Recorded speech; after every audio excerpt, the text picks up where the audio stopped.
हमें लगता है कि 3 मुट्ठी चावल के लिए तीनों लोक का साम्राज्य दे डालना जरा ज्यादा है, लेकिन सुदामा के लिए 3 मुट्ठी चावल देना जितना कठिन था, कृष्ण के लिए 3 लोगों का साम्राज्य देना उतना कठिन नहीं है। उसका हमें ख्याल नहीं है। सुदामा के पास 3 मुट्ठी चावल भी बहुत बड़ी बात थी, बहुत मुश्किल था। इसमें अगर दान दिया है तो सुदामा ने ही दिया है, इसमें दान कृष्ण का नहीं है। लेकिन आमतौर से हमें यही दिखाई पड़ता रहा है कि दान दिया है कृष्ण ने। सुदामा क्या लाया था? 3 मुट्ठी चावल ही लाया था, फटे कपड़े में बांधकर।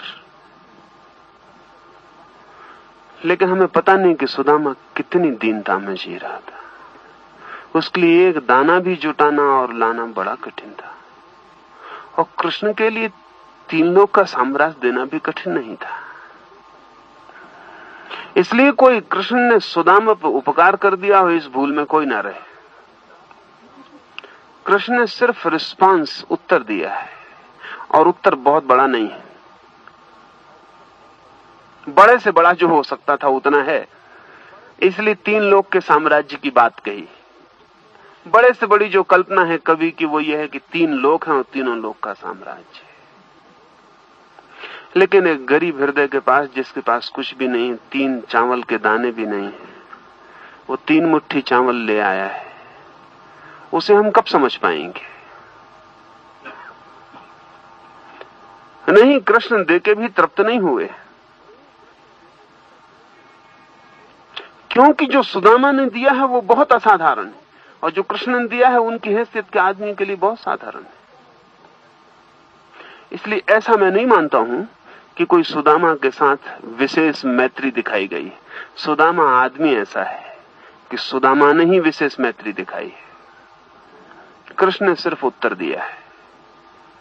और जैसा मैंने कहा कि वे मित्र और शत्रु किसी के भी नहीं है, लेकिन सुदामा जैसा मित्र सुदामा की तरफ से मैत्री का इतना भाव लेकर आए, तो कृष्ण तो वैसे ही रिस्पांस करते हैं जैसे घाटियों में हम आवाज लगा दें तो घाटियां 7 बार आवाज को दोहरा के लौटा दें। घाटियां हमारी आवाज की प्रतीक्षा नहीं कर रही, न घाटियां हमारे आवाज के उत्तर देने के लिए प्रतिज्ञाबद्ध है, न उनका कोई कमिटमेंट है। लेकिन जब हम घाटियों में आवाज देते हैं तो घाटियां उसको 7 गुना करके वापस लौटा देती। वो घाटियों का स्वभाव है, वो प्रतिध्वनि, वो इकोइंग घाटी का स्वभाव है। कृष्ण ने जो उत्तर दिया है वो कृष्ण का स्वभाव है। और सुदामा जैसा व्यक्ति जब सामने आ गया हो और इतनी प्रेम की आवाज दी हो, तो कृष्ण उसे अगर 1000 गुना करके भी लौटा दें तो भी कुछ नहीं है, वो कृष्ण का स्वभाव है। ये कोई भी कृष्ण के द्वार पर गया होता सुदामा का हृदय लेकर। बड़े मजे की बात है कि गरीब हमेशा मांगने जाता है, सुदामा देने गया था।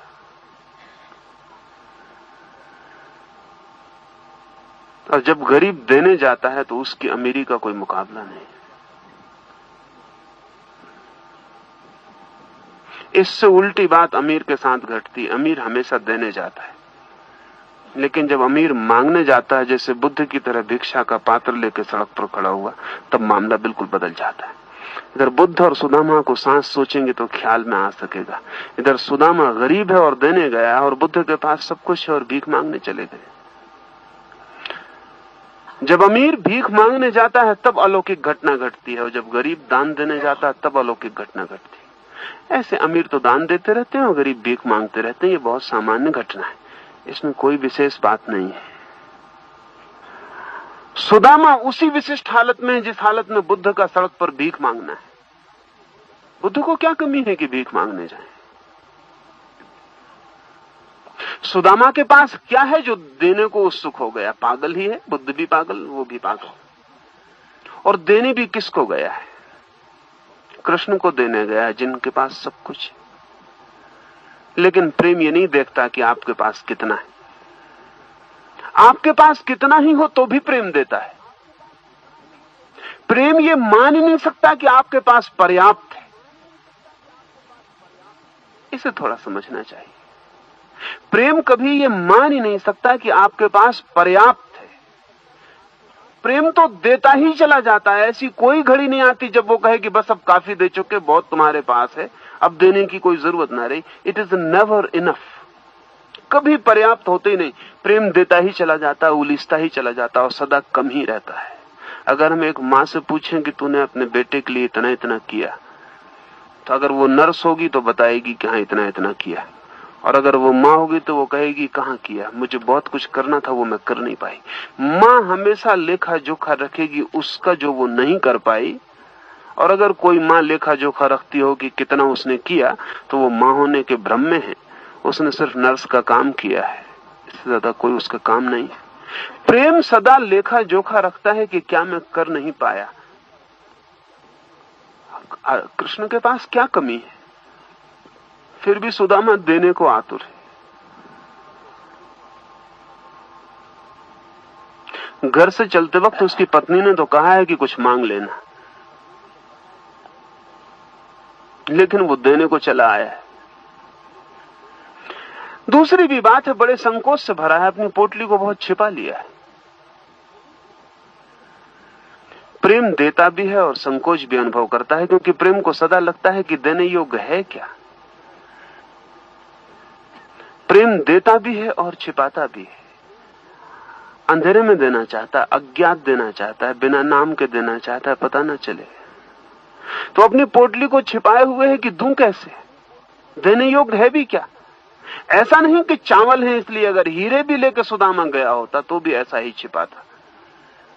वो सवाल चावल का नहीं है, उसके लिए तो हीरे से भी ज्यादा कीमती चावल हैं। बड़ा सवाल यह है कि प्रेम कभी घोषणा करके नहीं देता, क्योंकि जब घोषणा ही हो गई तो प्रेम कहां रहा, वहां तो अहंकार शुरू हो गया। प्रेम चुपचाप दे देता है और भाग जाता है, पता भी न चलता है कि कौन दे गया। अब वो बड़ा डरा हुआ है और छिपाए हुए, वो घड़ी बड़ी अद्भुत रही होगी, लेकिन बड़े मजे की बात है।